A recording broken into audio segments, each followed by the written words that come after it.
전통적으로 대통령의 3.1절 기념사는 과거와 미래 어느 쪽에 방점을 찍느냐에 따라서 그 내용도 크게 변해왔습니다. 그런 점에서 보면 오늘 윤 대통령의 기념사는 미래를 강조한 걸로 볼 수 있는데 가장 큰 현안이라고 할 수 있는 강제징용 피해 배상 문제는 언급하지 않았습니다. 그 배경이 뭐였을까 궁금하시죠? 홍혜영 기자와 따져보겠습니다. 자, 홍 기자, 징용 배상 문제 일단 법적으로는 어디까지 와 있습니까? 네, 지난달 강제징용 피해자들이 이 니시마츠 건설을 상대로 낸 소송 2심 판결이 나왔는데요. 재판부는 청구할 권리는 있지만 배상을 청구할 시효가 이미 지났다고 판단했습니다. 예.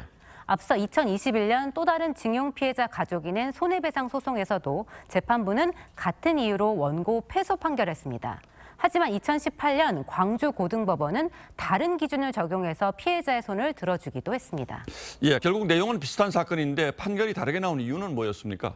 네, 이 손해배상 청구권은 피해를 안 날로부터 3년이 지나면 소멸되는데요. 이 기준을 2012년으로 볼 거냐, 2018년으로 보느냐가 쟁점입니다. 2012년은 대법원이 미쓰비시 배상 재판을 다시 하라고 돌려보냈던 시점이고 2018년은 피해자들이 최종 승소한 해입니다. 이 광주고법은 2018년 10월을 기준으로 삼아서 배상 판결을 내렸고 니시마츠 사건을 맡은 재판부는 2012년을 기준으로 계산해서 원고 패소 판결을 한 겁니다. 이렇게 판결을 기다리고 있는 소송이 현재 60여 건입니다. 예, 결국 이 문제는 뭐 정무적으로 그리고 외교적으로 해결할 수밖에 없을 텐데 정부와 피해자 간의 대화는 이루어지고 있습니까? 네, 정부가 제안했던 배상안은 이 제3자인 재단이 기업에 기부를 받아서 배상금을 지급하는 거였는데요. 이 일본 기업의 참여는 빠져 있어서 이 피해자 측의 반발이 컸습니다. 어제 박진 외교부 장관이 피해자와 유족들을 만났는데요. 일본 측의 참여를 이끌어내려고 노력하고 있다고 설명했습니다. 예. 이 피해자 측의 반응은 다양했는데 하지만 공통된 의견은 배상의 방식보다는 일본의 사과가 필요하다는 점이었습니다. 아무리 굶어 죽어도 안 받으랍니다.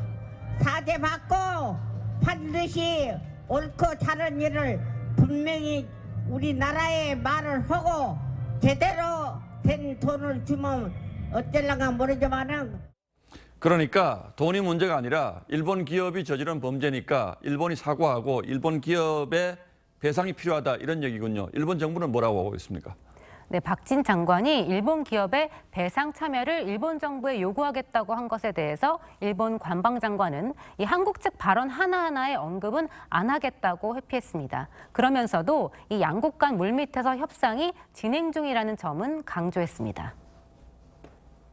昨年11月の日韓首脳会談において、両首脳は日韓間の懸案の早期解決を図ることで改めて一致しており、外交当局間の意思疎通を継続しています。 네, 오늘 윤 대통령의 연설도 이런 협상 막판 분위기를 반영한 거라는 해석이 나오는데요. 전문가들은 충분한 물밑 작업을 통해서 이 받을 건 받아내는 협상력이 필요한 때라고 지적합니다. 일본도 저런 소리 할 수 있어. 그렇지만 우리도 충분히 목소리를 낼 수 있어. 이런 시그널을 서로 간에 보여줄 수 있는 그냥 일본에게 끌려가는 정치적 리더십보다는 국민들과 충분히 좀 커뮤니케이션을 갖고. 예, 뭐 쉽지 않은 문제고 대통령이 언급을 피한 이유도 어느 정도는 이해가 되는군요.